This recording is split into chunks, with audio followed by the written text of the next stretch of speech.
I'm Professor Raissa D'Souza, and I'm an associate professor at the University of California in Davis, and I study computer science and mechanical engineering as my departments, but my background is very multidisciplinary. So I started out with a PhD in statistical physics, and then I did postdoc work in applied math at Bell Laboratories, and then I did postdoc work in theoretical computer science at Microsoft Research, where I still collaborate a lot too. So I have a very broad background in math and computer science, and now I'm learning a little more about engineering.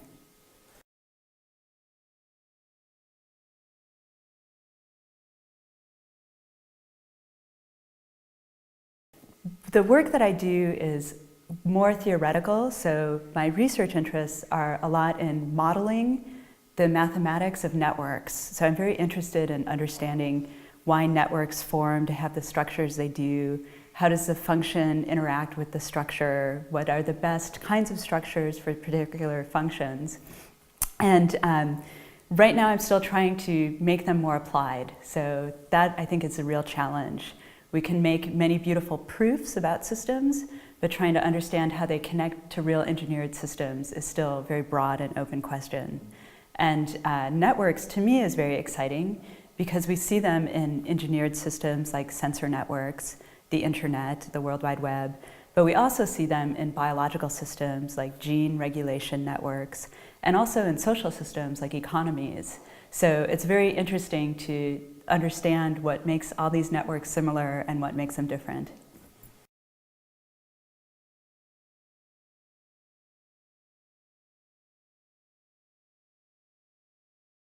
That's a big challenge, big question. And I think that ultimately it's very nice to understand aspects of self-organization. What does it mean? How can we control it? One of the particular systems that I've been studying, or particular aspects I study, is phase transition. So big changes in a system's properties in response to a small little change in an environment situation. Like if the classic example is spins aligning as you reduce temperature. So as you lower temperature, all of a sudden you get a magnetic moment and things become magnetized. So that's an example of a phase transition.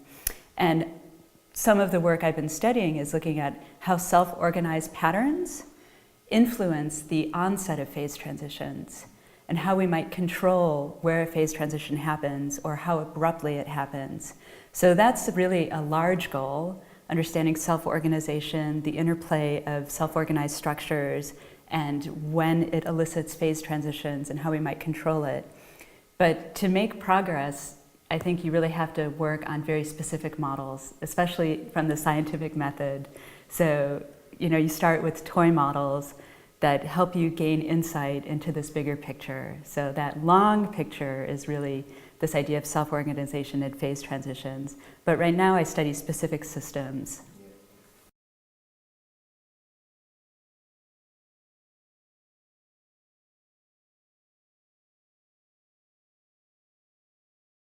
So first, I really love doing science because I think it's a very creative endeavor. So it's always different every day. You really have to think outside of your normal perspective. Sometimes when you're stuck, you go take a hike in the mountains and you come back and you have a brand new idea that you never would have had. So it's a very creative process. So I really love that creativity and that every day I'm supposed to be learning and studying new things. So it really keeps you active mentally and feeling like a student.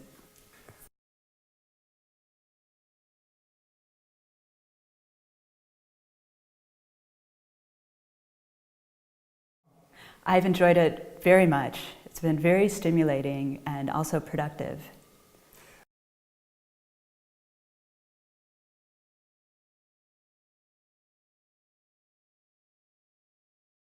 Oh, it's beautiful. So the research days have been very intense and focused, so much intellectual exchange. So not a lot of time for tourism in Klagenfurt. So I haven't yet been to the city, but one thing that I've loved very much so far is swimming in Wörthersee. Very beautiful. And Carinthia is very beautiful.